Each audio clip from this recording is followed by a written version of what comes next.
Dans le monde entier, des millions de personnes ont suivi la cérémonie d'ouverture des Jeux Olympiques à Rio de Janeiro. La cérémonie a commencé avec un feu d'artifice impressionnant et un show spectaculaire avec des lumières laser, en plus de nombreuses stars de la musique brésilienne et des milliers de danseurs de samba.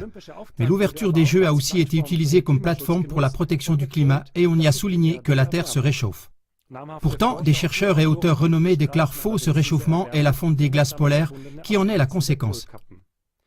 En effet, l'analyse d'images satellites montre qu'en 2015, la mer de glace arctique couvrait une surface de 4,41 millions de kilomètres carrés lors du minimum annuel du 11 septembre 2015.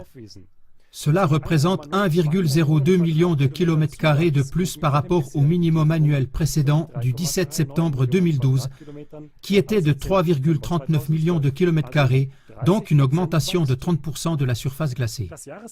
La croissance saisonnière des glaces a même commencé 4 jours plus tôt en 2015 que dans la période de 1981 à 2010.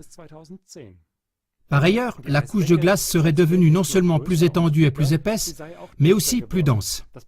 Cela veut dire qu'elle est devenue plus résistante contre une fonte supplémentaire, comme le fait remarquer le professeur Andrew Shepard de l'université de Leeds. Selon ses observations, la glace en Arctique s'est rétablie de manière significative. Et la spécialiste atmosphérique Judith Curry de l'Institut de technologie de Géorgie à Atlanta lui donne raison. La courbe vers le bas de l'épaisseur de la couche de glace en Arctique semble s'être inversée. Avec une surface de la mer de glace de 4,41 millions de kilomètres carrés minimum, une croissance de la surface glaciaire de 30% par rapport à 2012 est la croissance des glaces la plus précoce depuis 1997. L'Arctique dément en 2015 tous les pronostics du prix Nobel Al Gore qui prédisait pour 2013 et au plus tard 2015 un continent arctique sans glace pendant l'été. Et qu'en est-il de l'année 2016? Le groupe portant le nom de Polar Ocean Challenge, sous la direction du Britannique David Impleman Adams, avait prévu une expédition scientifique de 2 mois, lors de laquelle il voulait partir de la ville portuaire britannique de Bristol pour passer près de l'Alaska, la Norvège et la Russie, et revenir par le passage nord-ouest en direction de l'Alaska et du Groenland pour arriver à Bristol. Comme l'écrit le groupe sur son site internet, il veut prouver par ce voyage que la couche de glace du pôle Nord a tellement fondu pendant les mois d'été que l'on peut maintenant traverser la mer autrefois prise par les glaces. Cependant, en ce moment, le bateau et son équipage sont bloqués dans la ville portuaire de Mourmansk, qui reste normalement sans glace même en hiver grâce au Gulf Stream. La poursuite du voyage est actuellement empêchée par les masses glaciaires qui, selon la conviction déterminée du groupe, ne devraient normalement plus exister en été. Dans son article, le scientifique Tony Heller démontre à l'aide de mesures actuelles que les températures en Arctique se trouvent en effet en dessous des valeurs normales, malgré les cris d'alerte qui disent que l'Arctique serait plus chaud que jamais.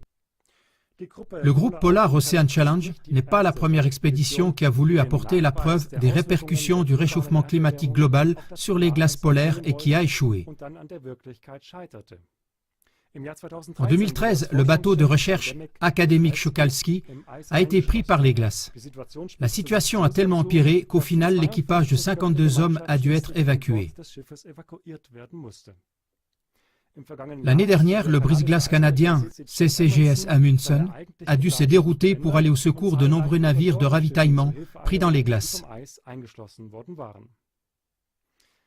Le climat est donc un sujet très controversé, comme nous l'avons montré dans nos émissions du 23 et du 31 décembre 2015 en français, et comme Philippe Verdier, un des présentateurs météo les plus connus de la télévision française, l'a vécu lui-même.